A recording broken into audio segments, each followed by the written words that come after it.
Pak Faiz, Pak Nathanael. Selamat malam, Mbak Friska. Selamat malam, Mbak Friska.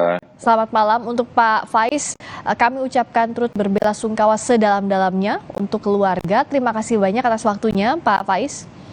Terima kasih, Mbak. Kalau dari pihak keluarga saat ini melihat penyidikan polisi sudah sesuai dengan yang diharapkan, Pak Faiz. Terima kasih Kompas dan Mbak Friska waktunya. Kami dari pihak keluarga sendiri memonitoring jalannya penyidikan, terus proses BAP daripada kepolisian. Saya terima kasih pertama-tama buat jajaran Polresta Depok yang sudah mengungkap kasus ini kurang lebih dari 3 jam. Ya. Apresiasi kami dari keluarga itu sangat berterima kasih daripada jajaran kepolisian. Dan kami sendiri, saya selaku perwakilan dari keluarga, dan termasuk paman daripada korban, saya akan terus monitoring jalannya pemeriksaan untuk si pelaku tersebut sampai proses di pengadilan nanti, Mbak. Dengan harapan kami, dengan tuntutan yang sepadan lah. Kita mengadop dengan pasal 340 itu, Mbak. Ya, sejauh ini polisi menyangkakan tersangka dengan pasal 340. Tapi bicara soal sosok tersangka ini, keluarga memang tahu begitu ya bahwa pelaku ini adalah temannya korban. Kalau saya waktu pas preskon itu sempat ngobrol sama pelaku, memang katanya si pelaku ini deket sama sosok daripada korban. Cuman saya bilang, kalau memang kau deket sama si korban, kenapa kau tega? Saya bilang seperti itu kepada si pelaku, Mbak. Kenapa nggak bukan orang lain? Kenapa nggak kau jaga pikiran seperti itu biar tidak terjadi ke korban atau beberapa korban di kemudian hari? Saya bilang begitu ke pelakunya, Mbak. Iya. Tapi jawaban pelaku, kenapa dia sampai tega, Pak? Ya, pikiran udah kalut ke bentur hutang, ke bentur pinjol, dan lain-lain seperti itu. Padahal kamu ini ketemu orang baik. Saya bilang seperti itu kepada si pelaku. Kenapa tetap tega itu loh, kebaikan dibalasnya seperti itu. Kok tega? Saya bilang gitu, Mbak. Ya, Pak Nathanael, kalau Anda lihat soal motif yang diakui oleh pelaku karena butuh uang, terbelit utang, pinjol, ini jadi dasar pembunuhan, padahal almarhum korban ini adalah teman dekatnya. Apa yang Anda lihat soal ini? Ya, baik, terima kasih Mbak Friska. Yang pertama saya pikir kami sangat prihatin ya dengan atas apa yang terjadi dan juga menyampaikan turut berbelasungkawa untuk keluarga yang ditinggalkan, keluarga korban. Dan tentunya kita mendukung proses yang sedang berlangsung yang dilakukan oleh Polres Depok ya terhadap kasus ini.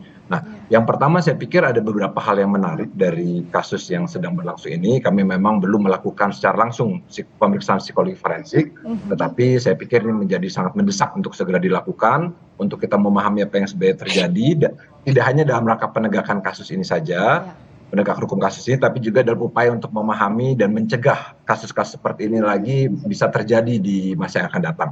Nah, saya pikir yang pertama memang secara umum tidak ada satu faktor tunggal menjelaskan mengapa kemudian seseorang tega-teganya melakukan tindakan agresif, kekerasan, bahkan sampai akhirnya membunuh yang lain. Ya.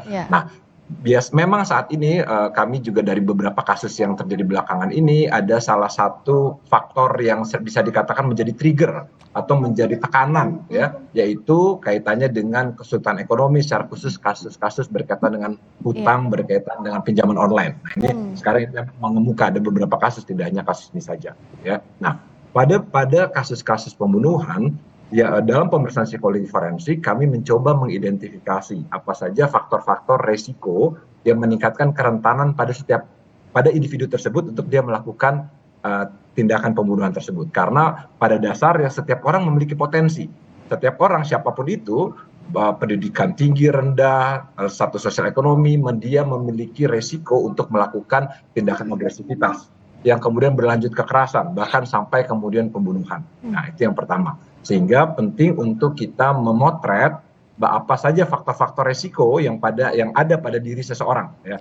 Faktor resiko ini ada yang mulai bisa dikatakan terbangun dari dulu gitu ya, dari masa tumbuh kembangnya dia sampai kemudian faktor-faktor kontekstual, situasional spesifik. Nah, kira-kira seperti itu. Jadi saya pikir kita perlu melihat secara lebih lengkap gitu, helikopter view, tetapi memang tidak ada satu faktor tunggal Mhm. Kesulitan ekonomi pinjol itu bisa dikatakan faktor yang mencetus, gitu ya. Dia Iya. menjadi Tapi trigger bukan satu-satunya faktor begitu ya, Pak dan bukan Nathanael? satu-satunya faktor. Ya, Mhm. kira-kira seperti itu. Kalau dari keluarga, Pak Faiz, pelaku bilang kan mengenal dekat almarhum. Tapi kalau dari almarhum, dari korban sendiri, apakah pernah cerita ke keluarga soal sosok pelaku ini? Kalau sosok pelaku, korban tidak pernah cerita ke kami, Mbak. Ke keluarga tidak pernah cerita. Cuman pas kemarin, cuman si pelaku aja ngobrol itu kenal dekat sama korban, Mbak. Demikian. Oke. Dan kalau keluarga awalnya curiga bahwa korban ini jadi korban pembunuhan, begitu seperti apa? Apakah tidak bisa dihubungi atau seperti apa komunikasi dari korban ke keluarga ini, Pak Faiz? Sebelumnya adik daripada korban menanyakan kabar si korban, si kakaknya itu melalui pesan WhatsApp, Mbak. Oke, adiknya ini Setelah tinggalnya di itu Lumajang? di Probolinggo, Oh, di adiknya di Probolinggo. Oke. Karena orang tuanya asli Lumajang, cuman dinas PNS di Probolinggo, Mbak. Demikian. Oh, baik. Lalu? Nah, karena kenapa saya mewakili di sini? Karena kan saya tinggal di Jakarta, Mbak. Betul, betul. Gitu. Lalu sudah hari Jumat kok teksnya hari Rebo, hari Jumat kok tidak ada kabar. Akhirnya telepon saudara yang satu lagi di daerah Depok, Mbak. Akhirnya saudara yang di Depok meluncur ke kosan korban, menemui penjaga kos, meminta bersama-sama membuka kamar kos korban. Iya. Setelah itu dibuka, kamar terlihat berantakan dan banyak kamper berserakan di kamar korban dan kipas angin dalam posisi menyala. Iya, iya, iya. Kenapa ada kamper? Kamper itu Menghilangkan ada bau ya? indikasi itu menghilangkan bau daripada darah si Iya. korban, Mbak. Iya. Selanjutnya kamar dicek dan terdapat bungkusan hitam dari kolong tempat tidur. Oke. Setelah dipegang sama penjaga kos, terasa seperti memegang tubuh dan bagian Oke. kaki. Jadi Dan ada akhirnya kemungkinan ya? Dan akhirnya diputuskan untuk melapor ke kelurahan dan telepon Babin Kamtibmas, Babinsa setempat untuk diteruskan ke Polres Beji, dan Polres Beji langsung mengambil alih sama Polresta Depok, kasusnya udah diambil alih, Mbak. Dan Oke. saya terima kasih buat jajaran Polresta Depok dalam waktu 3 jam udah mengungkap kasus ini, Mbak.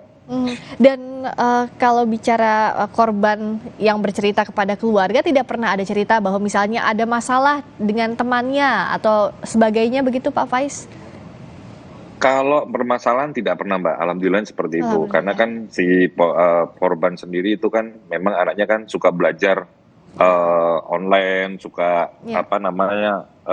kan apalagi kan Rusia, Mbak ya. Dia kan Ya. lumayan lah. Apalagi para bapak-bapak di sini kan mengetahui kalau masuk UI itu sangat susah, Pak. Iya. Apalagi ini kalau benar-benar bukan anak-anak yang benar-benar pinter, nggak mungkin bisa masuk situ lah, Pak. Betul, betul. Makanya dia nggak mengambil Rusia, dia pengen mengupgrade dirinya buat dapat prestasi serta pengen mendapat beasiswa di Rusia nanti ke depannya, Pak. Iya. Seperti itu. Jadi korban ini anak yang baik, tidak punya masalah dengan siapapun. Tapi Pak Nathanael, pelaku dari sisi pelaku ini ya, yang bahkan membuat dia berani melakukan pembunuhan berencana pula, ada salah satunya adalah didasari iri kalau dari konferensi pers polisi. Nah, iri ini bisa sampai ke menghilangkan nyawa. Apa saja faktor-faktor yang bisa dibaca setidaknya, Pak Nathanael? Ya. Memang yang tadi saya katakan bahwa setiap peristiwa termasuk juga bisa pembunuhan ini ada faktor situasional juga yang kemudian terjadi psikologis dan pengaruh dari konteks atau situasi pada saat itu pada pelaku mempengaruhi gitu ya. Artinya kalau kita lihat pada mereka yang melakukan pembunuhan misalnya seringkali awalnya katakanlah percakapan-percakapan biasa saja gitu ya. Tapi kemudian terus meningkat, ada eskalasi emosi yang meningkat secara intens gitu ya. Lalu bisa saja berakibat pada kekerasan bahkan adanya kematian. Nah, itu yang pertama.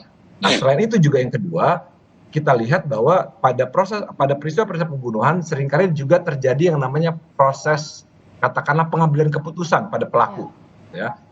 Bayangkan ketika ada seorang individu yang dalam situasi kehidupannya terakhir katakanlah terkini, dia dalam kondisi yang sangat sulit dan dia melihat bahwa tidak ada lagi jalan keluar yang lain misalnya gitu ya, tidak jalan keluar yang lain, lalu kemudian dia kan menghitung kira-kira apa keuntungan dan risiko seperti itu. Lalu kemudian bisa saja kemudian dia melihat bahwa apalagi tadi dalam situasi emosi yang menguasai, kan ketika situasi emosi sedang kalut, sedang kacau, sangat sulit memang untuk berpikir secara rasional, kira-kira begitu. Nah ini juga memang kemudian beresiko, berpotensi menimbulkan kemudian seseorang yang melakukan beberapa suatu tindakan kekerasan bahkan sampai berakibat kematian seperti pembunuhan ya. Nah oleh sebab itu kita perlu melakukan pemeriksaan secara lebih intensif untuk kita memahami apa yang sebenarnya terjadi kira-kira begitu. Karena dinamika psikologis pada saat dekat-dekat peristiwa sebelum menjelang peristiwa, pada saat peristiwa dan setelah peristiwa itu sangat penting untuk kita bisa kenali, bisa identifikasi dalam rangka memahami apa motifnya dan sebagainya. Iya, jadi ada banyak faktor tadi ya, termasuk faktor risiko yang mendasarinya. Kalau Pak Faiz dari pihak keluarga apa yang diinginkan dari proses hukum yang berlangsung, meskipun tentu mengapresiasi polisi yang sudah mengusut kasus ini, menyidik hingga saat ini dengan cepat? Kalau tetap dari pihak keluarga, Mbak, dari pihak keluarga sendiri kita pengen si pelaku ini mendapatkan hukuman yang setimpal apa yang dirasakan daripada korban, seperti itu. Pas sebelum press release pun si pelaku juga bilang dia siap diterima konsekuensi apapun, dia siap dihukum mati atau seperti apa. Wah, saya juga ya untunglah dia tahu diri lah seperti apa nanti jalannya sidang ke depan, saya bilang gitu. Dan saat ini proses hukum tetap berjalan, semoga ada keadilan untuk pihak keluarga dan juga untuk korban dalam hal ini. Terima kasih atas waktunya Ketua Umum Asosiasi Psikologi Forensik Nathanael Sumampo. Terima kasih paman korban, Pak Faiz Rafsanjani. Sekali lagi kami turut berbelasungkawa sedalam-dalamnya. Terima kasih banyak Bapak-Bapak atas waktunya. Berikutnya saudara, kami ke sorotan lainnya. PJ Gubernur DKI